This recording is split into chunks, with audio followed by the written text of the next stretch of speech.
Thank you, and welcome. Father Mitch Paquin, welcome to EWTN Live, where we bring you guests from all over the world, and we got long distance today.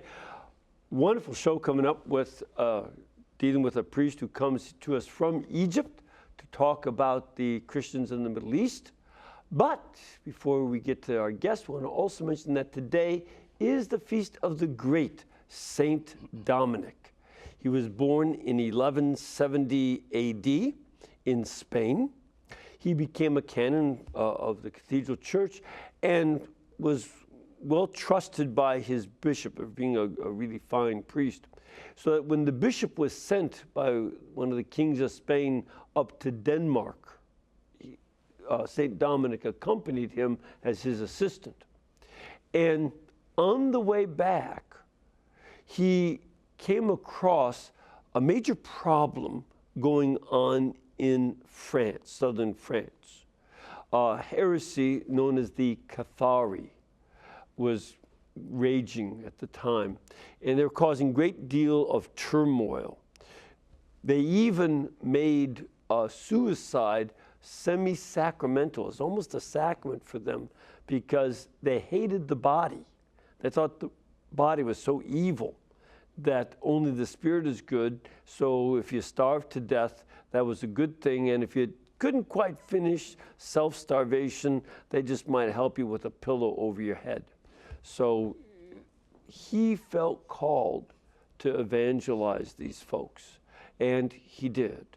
And he did it not with any kind of force, but he also became a great evangelist and gave fantastic example by his own holy life as a priest, and helped win many over to the faith. And then eventually ended up starting a whole community that we now they named after him, the Dominicans, the order of preachers who have continued a marvelous, marvelous ministry over these last 900 years almost of preaching and teaching all over the world. So we pray for all Dominican fathers, brothers, and sisters. Be blessed with many vocations as they imitate their holy founder, Dominic.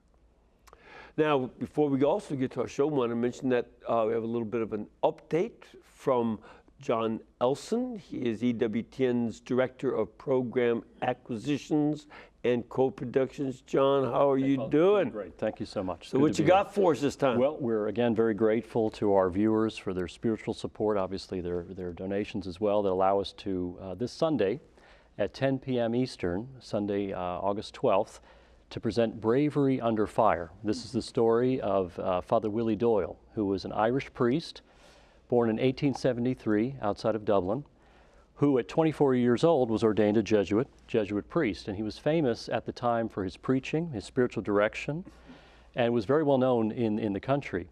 What people didn't know was his personal penances, his offering of himself as a victim for the conversion of sinners. So he would practice really voluntary penances, rolling in nettles. He'd swim in cold lakes. He'd offer extended periods of prayer on his knees, as an effort to help convert sinners. World War I comes, and what's so interesting about God's providence and his cooperation with providence is that these penances prepared him for the horrors of trench warfare. So you had in France, outside the town of Ypres, major battles between German and American and British forces. And Father Doyle was a member of the 16th Irish Division, so at that time part of the British Army. Mm-hmm. And the horrors of the war were incredible. Hours and hours enduring bombardments. Hours, but a stalemate that lasted years. Hours each day with bombardments and poison gas and everything else. So for 2 years, Father Doyle ministered to these troops, these Irish troops. And he would go what's called over the top, which means outside the trenches into what's called no man's land, which is an area that was obviously being contested by both two sets of trenches. So he endured sniper fire, mortar fire for 2 years in the interest of ministering to fallen soldiers, last rites, and doing what he could to minister them as a priest.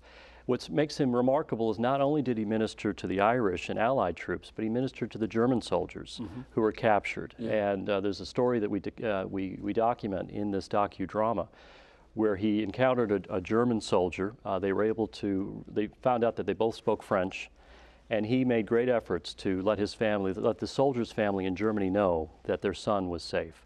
So a man of great bravery, of great compassion, a real model for priesthood, and as we read in the Gospel of John, no greater gift can a man give than to give up his life for his friends. And he was a man of one with his soldiers, and obviously he was a non-combatant, but he was a priest ministering to these soldiers on both sides of the war. So great story. Great. Well, we'll look forward to that. We have a little clip that will show you to get ready for this movie coming up on Sunday. Wait till there. It's madness about there. He may not be alive tonight.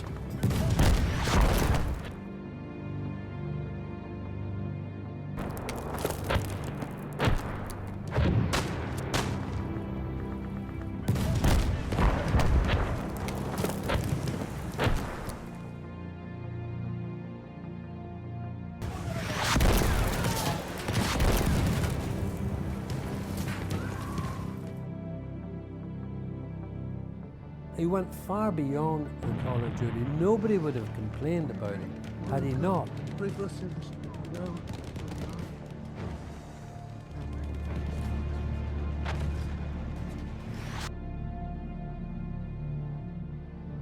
It's something that he felt he had to do. The Gospel says there's no greater love than to lay down your life for others, and that's a risk he was willing to take.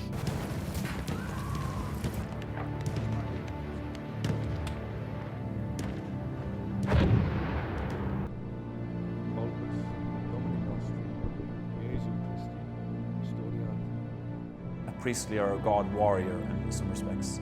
He's with his men wherever they go, and because of that, the relationship that they have with him is one that they're so fond of him, they love him as he loves them.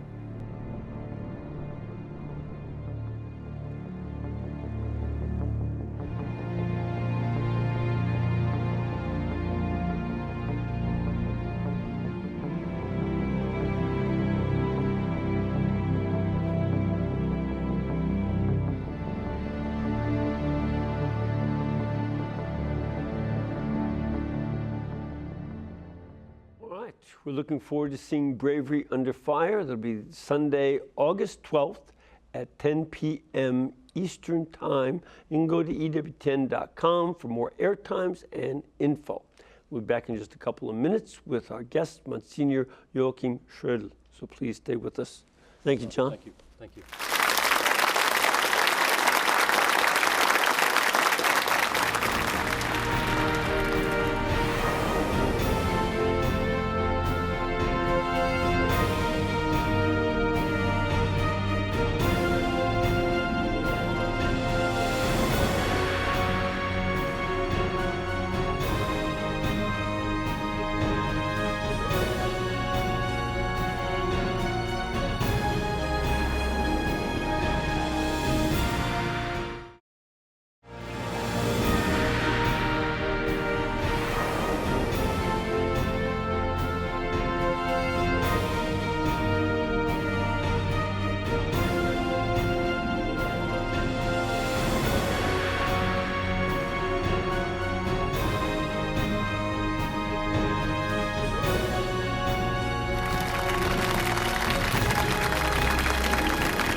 Welcome back.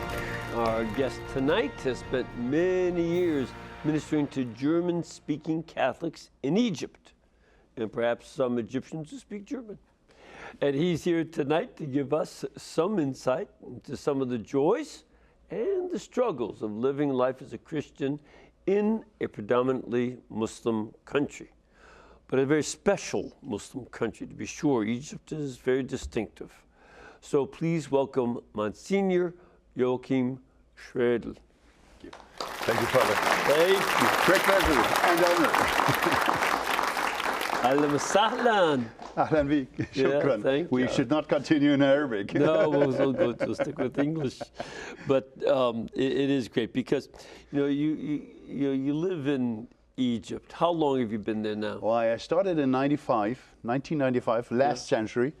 And I was, before I came to Egypt, I was a teacher in a high school, Catholic high school, and before that before I was finishing my diploma in theology, I was studying 2 years in Jerusalem. So my roots are somewhere in this wonderful area of the Middle East. Yeah. And are you at a parish? Actually, I was sent by the German Bishops' Conference. They have like an office for foreign affairs. They send approximately 60 priests out to various places. Even in New York, you will find a German-speaking pastoral care, German-speaking chaplain, as you would say. So I'm a diocesan from Mainz, which is next to Frankfurt, and I loved to always communicating with the Orient. I never lost contact after my studies there. And all of a sudden, out of the blue, you would say, someone asked me whether I have any intention to go abroad. And said, where? I said, well, you could go to Cairo, because in Cairo they have a lack of a Catholic priest. So you could serve as the chaplain for the German-speaking communities. They went to my bishop, and my bishop said, well, Joachim, you are always, out of the way. You have strange ideas. So just go and try to work there. Yeah. Finally, it ended up that Bishop Karl Lehmann, he was Cardinal Lehmann, he died 1.5 years ago. He was sort of satisfied with my work, and I was satisfied with my bishop. Yeah, and there really is an exciting. I've been going to Egypt since 1982. Okay. I've been about 10 different times over those years. So I've seen, various changes. And so our folks understand Egypt is, especially Cairo, is a city of hustle and bustle. There's building going on and people hustling to make a living. And it's also a place where there's a lot of fun. Overall, the Egyptians are the funniest of the people in the Middle East. That's right. Wouldn't that be about your sense? Cairo has about 25 billion inhabitants. Million, not even billions, too much. Not yet. You'd get Planned Parenthood all over the place if you said that. And that means it's just to let folks get perspective. That's more people in Cairo than in all of Australia, which is a whole continent. Yes. So it gives you some perspective. Plus, it's a melting pot of nations as well. It's not only the Egyptians living there, or 90% Muslims and 10% Christians. We have people from everywhere of the world, especially in this 19th and early 20th century. There were a lot of people coming from everywhere to make business, to have the contact to Africa, because this is the nearest great spot from Europe going down to Africa. At that time, let's say in the 20s, 30s of the 19th century, of the 20th century, sorry, so 1920, 1930, it was a booming Western country. Actually, nobody asked, are you Muslim, are you Christian? They were modern Egyptians. In this way. They were Egyptians. And I have a friend, he is in his 80s now. He went to school in the 50s, and he said, well, you know what? I did not know even in my class who is Muslim, who is Christian, except for those who have names which were clearly identified as Muslims. So they lived together, studied together, had fun together. And as you mentioned, funny city, Christians and Muslims alike, they love to laugh. They love jokes, like you love jokes. Yes. So, and they are, even in the most dangerous times, Like recently, when we had this revolution in 2011, and then a government change, a dramatic change. We had 1 year a president who was a Muslim brother. He wanted to change Egypt. So folks understand, Yeah. being a Muslim brother is not just a Muslim who No, is, it's not a- but it's an organization Yeah. in Egypt that goes back to the late 20s. Yes. And from its earliest days had a violent strain within it. Not all. No. But there was a violent strain within the Ikhwan Muslimin, the Muslim Brotherhood. Yeah, yeah. But there are also intellectuals in this Muslim Brotherhood. That's right. That's right. But it's not a priestly fraternity. It's definitely not. It's really a unity, or as you say, that wants to reform the modern and then modern Egypt, or the Egypt which has strong relations to Europe and all over the world, into a Muslim entity. So a Muslim country. That means Islamic country, so to speak. So we would say now we have rulers coming from Islam. We are the state religion is Islam, and the Christians will be the minority of the minorities, just like put them away. The idea of the Islamic teaching is actually you will then be happy if you are in an entity called Dar es Salaam, so the House of Peace. But in the House of Peace, there's no place for any other believer.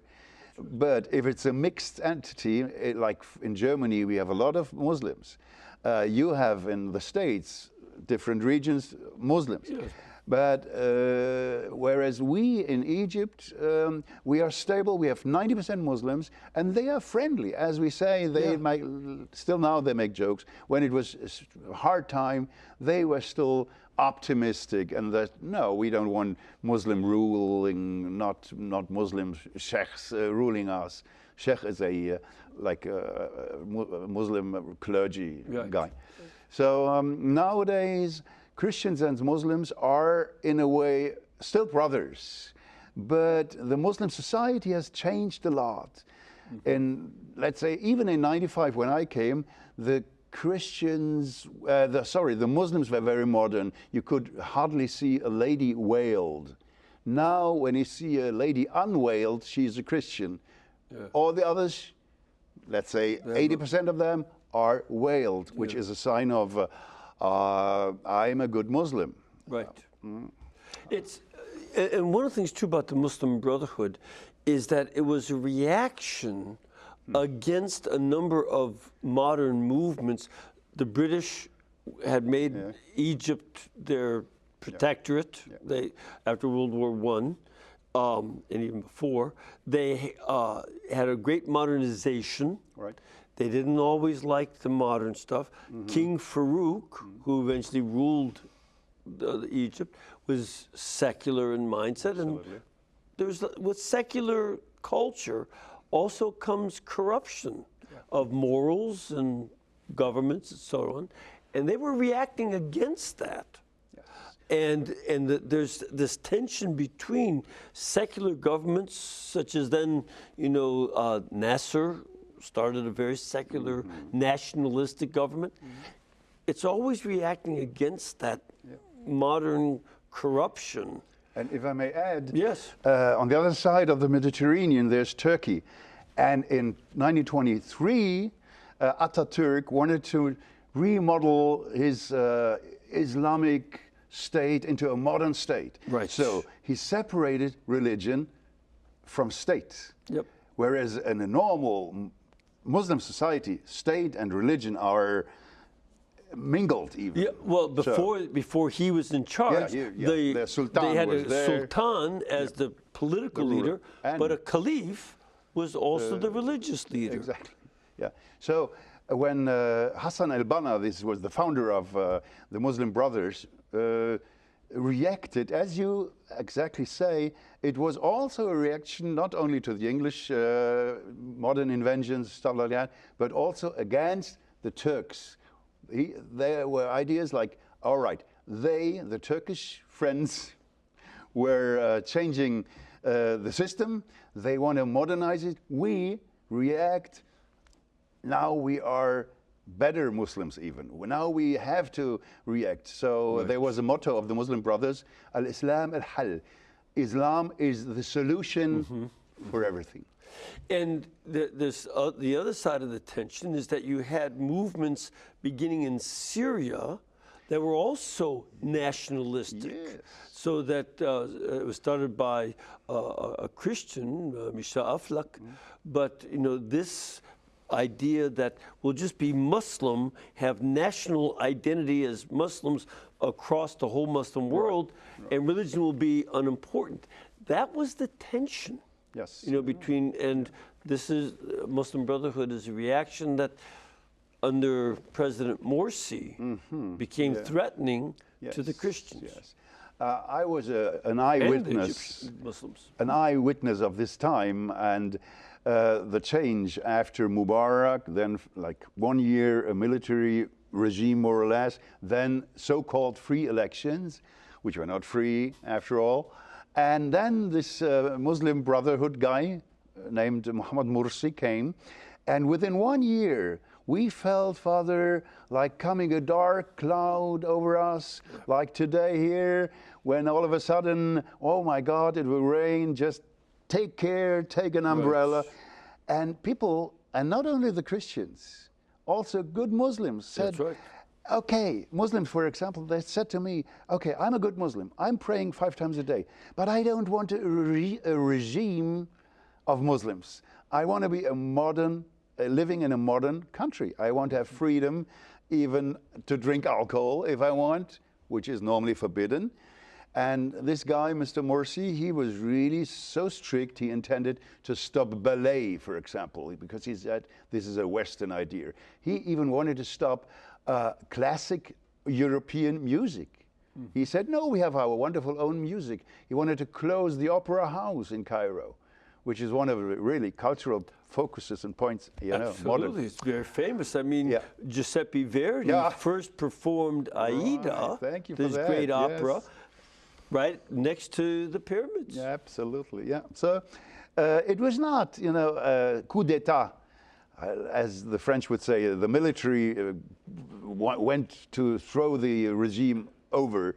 No, the will of the people was enough is enough. So we called it actually Revolution 0.2 or 2.0, whatever you want. So they throw the second president out. It's really a courageous movement. And after that, I mean, the disorientation was very great. The opposition had no candidate. So the then chief of the armed forces, Mr. El-Sisi, was asked to act as the future president or to run for presidency. He was shy in a way. First of all, first month, it was very difficult to convince him. So it seemed, I don't know the circumstances, but then he ran for president, and he was not alone, so it was really sort of an election. So at the end of the day, now he is in the second term, the 5th year, and sorry to say, the regime, which was under Mubarak, very strict, where people were silenced. If there was opposition, they would be silenced as well, or put in jail, something. Now, the Secret Service, I would say, for the muhabarat, as the Arabs say, they are coming back, and they are back even stronger, which is, with all due respect, from the view of the Christians, not bad, because the Christians would say there is no other solution right now than Mr. Sisi to push again back the Muslim Brothers. We don't want this Islamic regime. And see, this is one of it's important for our folks to see these tensions. And in a certain sense, we experience tensions between our own culture becoming secular. The Catholic Church created the culture of Europe. and is the origin of the culture of America, because we come from Europe. And so your own cultural tradition in Germany and the rest of Europe came from the church with architecture, universities, and so on, and law and all. And yet we see the secularization that is trying to stamp that out. And here in Egypt, we see another kind of religiosity trying to stamp out the secularity. And how this is a modern issue around the world. How does religion deal with the modern world? And the danger of that in Egypt was of Mr. Morsi's government being very oppressive. And we don't want to do that. I don't think we have an interest in that in the West. But we have to learn from these situations as well as understand your experience in Egypt so we understand the Middle East questions better. It's a confusing, it's a rich, but sometimes confusing situation. And it's not easy for people who are unfamiliar to see how complex all of this is. I want to add that there are ideas from Europe, even from America, if those Middle Eastern countries are not respecting the human rights, are oppressing the people, are not giving religious freedom or freedom of the press, if they do all these negative things, we stop supporting them. We stop financing them.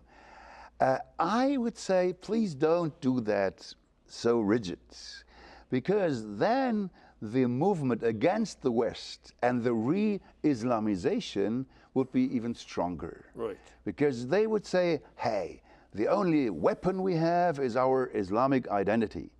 So if we're all good Muslims, we even conquer, at least with our ideas and our power of religious strength, those Western countries. So we have to differentiate. I always say, Father, if like the Egyptians would be in a better situation, financial-wise, economy-wise, then they would say, okay, it's fine with us. We don't run to the mosque anymore. We go to the mosque, but we don't expect only from God comes our help. We have support from, let's say, Christian countries coming there. Even money from Christian countries is accepted. So if a group of people can eat and drink and has a bed and stuff like that, then it's not the desire via the religious approach conquer or fight against whomever. So one other thing too, there was a period, and I think it got worse. That was going on in the time of Mubarak, got worse in Morsi's time, where Christians were under physical attack, and many were martyred. Yes. There were many Christian martyrs in Egypt. And the Coptic Christians are the majority of Coptic Orthodox. There are also Coptic Catholics. And then, of course, there are other Catholic groups, Maronites. I've celebrated at the parish there, and the Latin Rite, and so on. And is that still a situation of violent attack going on? First of all, the Christians in Egypt altogether consider themselves as being or building a Knesset Salib, the Church of the Cross. So they say, anyhow, Christian life is not hilly-billy something, it's carrying the cross. And they know that since ages, since 1,400 years when Islam came, and maybe even before. Now, they consider every killed Christian, like 2 years ago, we had this terrible killing of 21 man Yes. on the seashore of Libya. Right. 21 were killed, beheaded actually. Yes. Those 21 are now saints, martyrs in the Right. Coptic Orthodox Church. Right. And this fulfills this idea. I think it was Tertullian who said, sanguis Christianum, no, the blood of the martyrs, sanguis is the martyrum, seed of the church. seed of the church. So again, if someone dies, others are so convinced that they really died not for nothing, but for Jesus Christ. And that Jesus Christ is worth dying for, Yes. and therefore worth living for. Yes. And this is a very strong subject whenever I'm talking with people. You know, there's a German author called Mosebach. He wrote a book about those 21. And he went to the families of those killed, of those martyrs, let it be like that.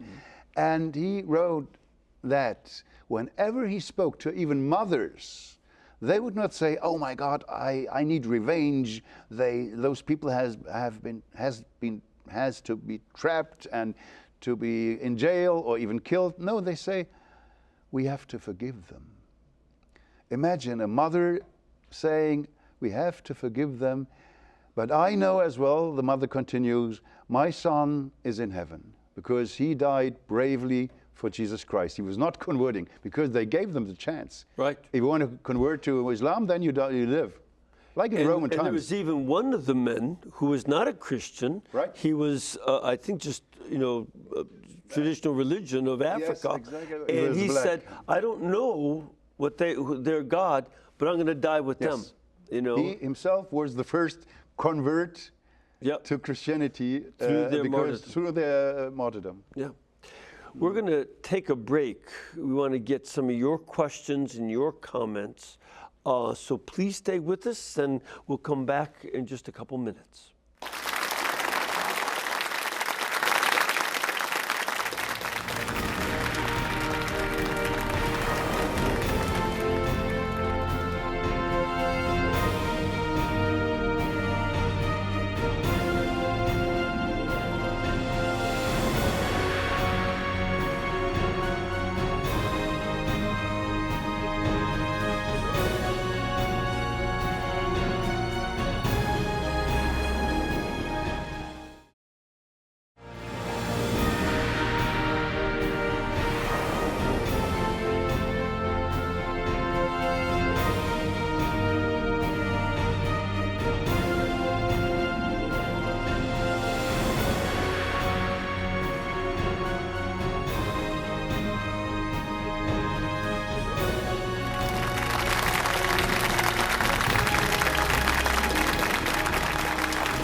Thank you, and welcome back.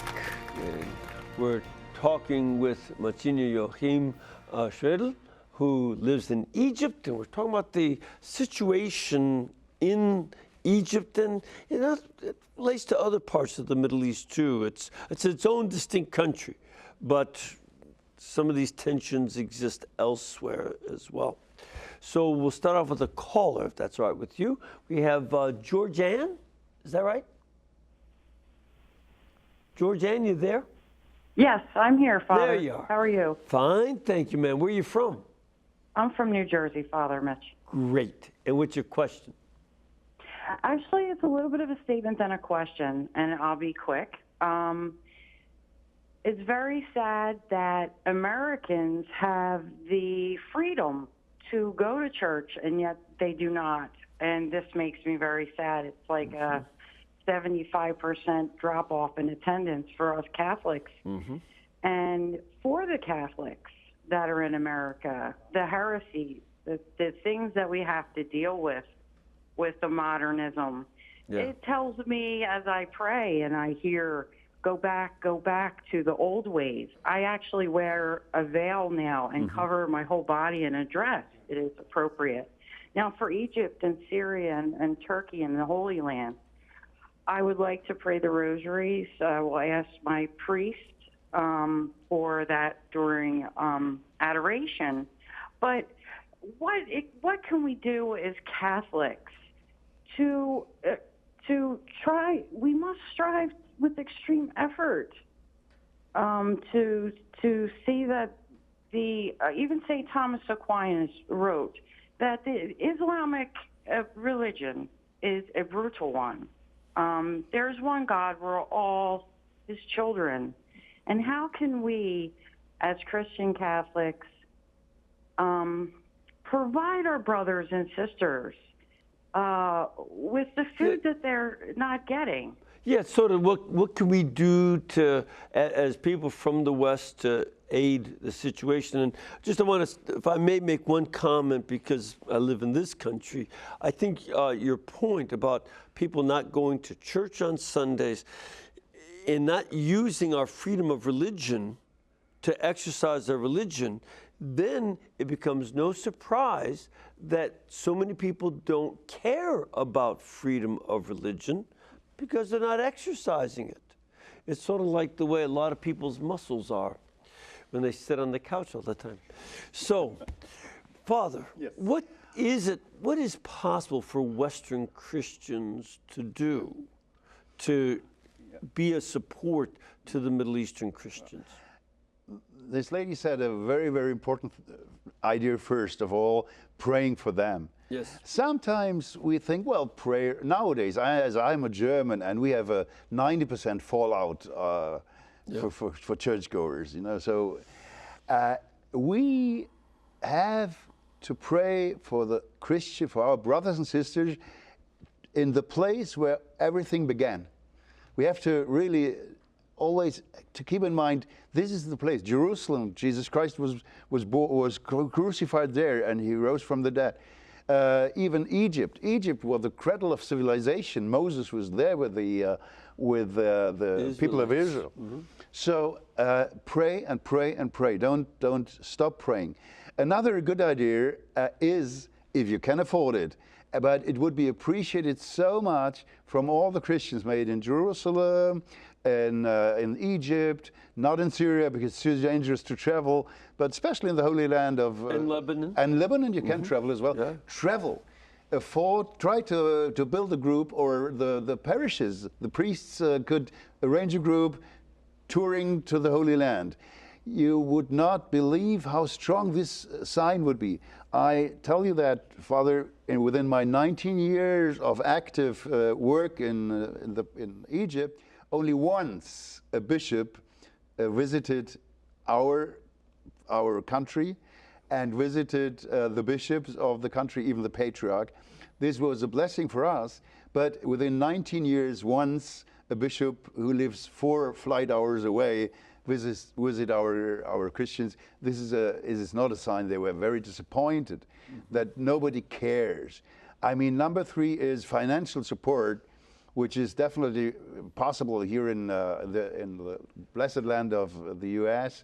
To help Christians in the Holy Land. I think, for example, the number of options for doing that. The Franciscans are doing a lot to give support to the Christians in Israel and the Palestinian Authority, building houses so they can stay. And in the land with affordable housing and such, and a lot of other things with education. And there's schools in Egypt that the church runs. They have a Jesuit school. Yeah, great, of course. Very. And I know when I've gone to Egypt, it seems odd to some of our folks because they don't understand. But we went to the Maronite parish in Cairo, and we joined them for celebration of the Corbono, the Eucharist.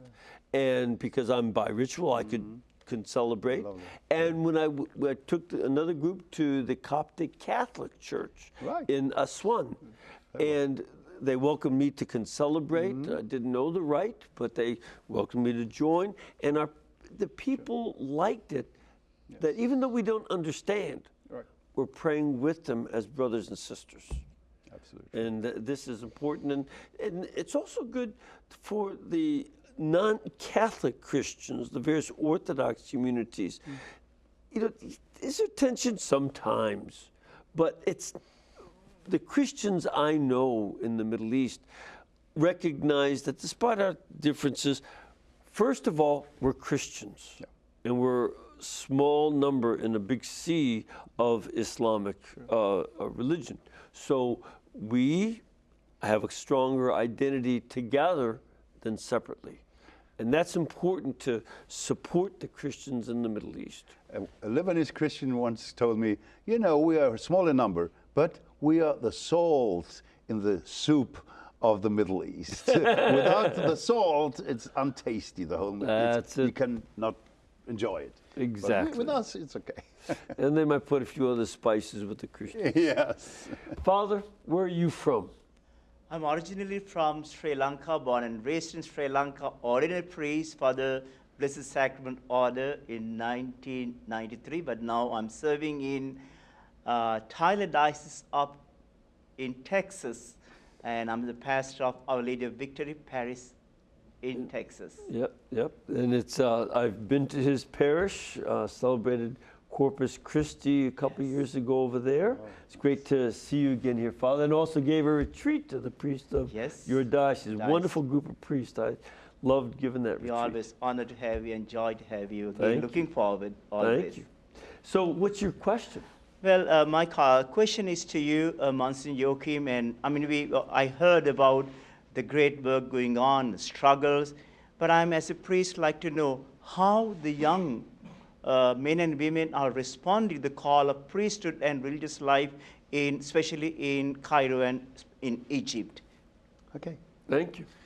Great question. And you might wonder, when I say the priest seminar in Maadi, which is south of Cairo, the Catholic priest seminar, is full.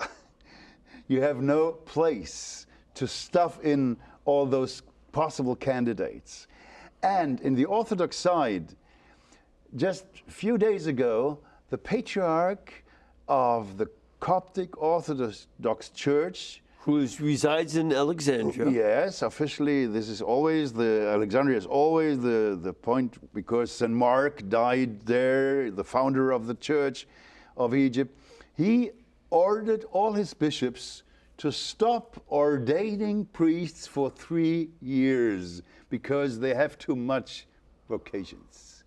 This is so unbelievable, but he wants to express with this, we need good priests. We don't need, anybody just ordaining him and go out and do your whatever work. No. He wants to really know who is coming, and then better to make a little stop because he has enough priests. Yeah. Even our Catholic Church, we have a special, me as Latin priest at the Roman Catholic, we have only one bishop. He is a vicar, actually, it's not a diocese, but the priests who are serving are mostly Franciscans or from other orders. So it's really great to see that the young generation is more than willing to serve the Lord. And the same is with the religious orders. Young ladies are knocking on the door. Or, for example, recently, the German Benedictines from St. Ottilien, so they are the missionary Benedictines, they opened a new monastery, the first time ever that Benedictine monks are in Egypt. Never before were Benedictines in Egypt. Now they opened a monastery there, not the idea was from Germany, but they are not German priests, they are black priests coming from Africa, living there, a community life, celebrating the Coptic rites in their Benedictine monastery, out of reverence to the main religious, the mainstream or the main liturgy. So it's wonderful. And now, even half a year ago, half a year ago, more or less, the young people knocking on the door, they are interested on this way of life. So bottom line, I think I can really be happy and glad that the Lord always calls in those hard times, more than in the times where you can say, okay, I can choose whatever. I have to choose priesthood or religious order because I feel I can help, I can spread the word, especially in those times. And you bring up another point too when you mention that there are a number of these Benedictines have come from sub-Saharan Africa, where folks are black. Yes. That's one of the characteristics of Egypt.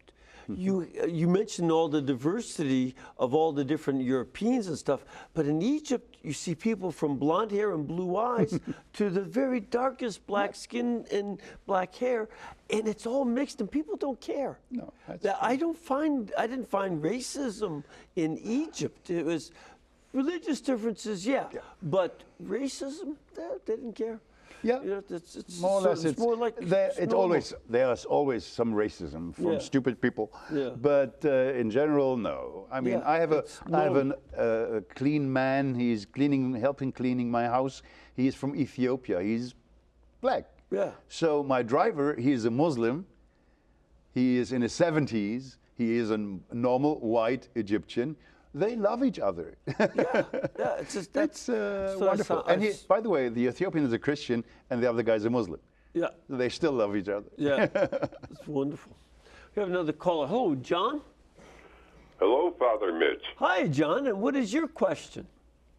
Well, I just want to say I'm not worried about joking and humor for Cairo. I think our guest is totally joyful in what he's sharing. Well, I think he fits in. Yeah. How about that? Anyhow, we have the concept of evangelization, even talked about on EWTN. And, you know, most people envision, you know, maybe talking to the gas station guy down at the corner. But what about Catholic evangelization in Cairo and in Egypt? And I thought maybe our guest could respond to that. Thank you. Thank you, John. Well, now it comes to a crucial point because mission evangelization is officially forbidden. Because if someone would think on leaving Islam and being a Christian, then it's like apostasy. And if the idea is, if you are a Muslim, you cannot reach any higher position, anything which leads you down either to Christianity or even further down to Judaism. Or to paganism. Paganism and or atheism. Yeah. So it's officially it's really, really forbidden. And so talking about religious freedom or choice of religion, no. We have to frankly say no. There are Egyptians who become Christian this is true. This from is Islam. Yeah. But they often have to go to another country in order to get baptized because I don't know if it's still the case, but it was. Your family would have an obligation to kill you. Yes, because it's Sharia law. Yeah. So it's the religious law, which is not used officially. No. But there might be the case that this new baptized guy will fall down the stairs and die. Yeah. Nobody knows why. A sad incident. You know what I mean. I know a couple of Egyptian who became priests after they converted, and they had to leave the Middle East. Definitely. Leave the Middle East, because it's highly risky, and change their names. So it's not so easy. No. Young man, where are you from? I'm originally from Africa, Nigeria. Nigeria? Yes, sir. Well, cool. And where do you live now, though? Well, I'm in Paris, Texas, and I'm from Our Lady of Victory. Cool. You like Paris? Yes. Good. It's pretty cool. So what is your question? Well, I have a question because it was, you said you're from Germany and you went to travel to Egypt. I didn't know because I know the diocese, I was trying how you travel from your church to another church to Egypt to preach. Are you doing it, to bring more people to the church, or are you doing it just for, because there's no priest there? Or? Okay. Good. Got it. Yeah. Good. Thank you. Good question. Yeah. Thank you. Well, you have to know that we have in Cairo about 5,000, 6,000 German-speaking people. So a third must be Catholic, another third Protestant, more or less, and a third whatever other religion or atheist. So the Bishops' Conference was sending me to serve for exactly this group of German-speaking Christian, or let us say Catholics, who need pastoral care. And especially in a country where we have the majority of Muslims, it's inevitable that you need this pastoral care. You are disorientated. You come the first time ever in a Muslim country. So it was very wise to say, yes, we in such areas we need a priest. Also in the other areas, I traveled to Lebanon, to Syria when it was possible, and the other Middle Eastern countries. So this was my main aim, actually. And one of the things, too, is even if a German or an American Catholic moves and wants to go to church, say at the local Coptic Catholic church, even if they know Arabic, it won't help too much because the liturgy is not in Arabic, it's in Coptic, which is its own language group. And so it's a very specialized language situation and to go worship in the local churches. And there's not too much Coptic liturgy done in English. No, but there is a community of Comboni missionaries. Yes. They are right in the center of town, and they offer French service, French masses, English masses. So a big number are going there.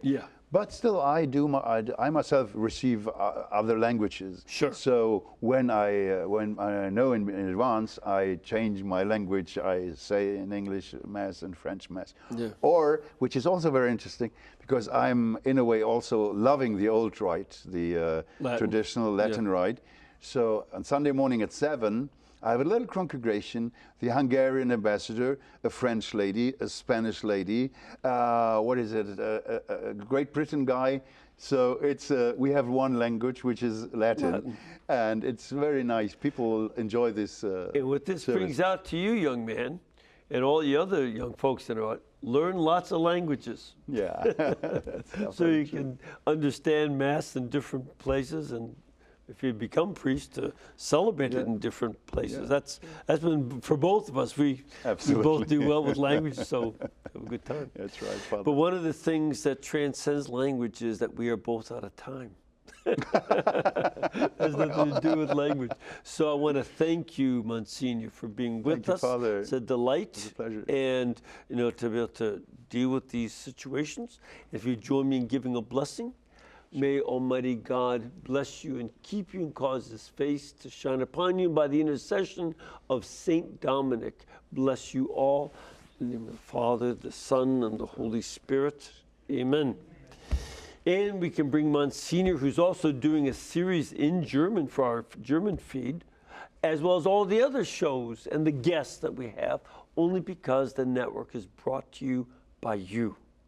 You make it possible. Please keep us in between your gas bill, electric bill, and cable bill, because all summer long, our bill collectors keep coming, and we need your support and help. God bless you, and thank you. Thank you very much. Thanks, Father.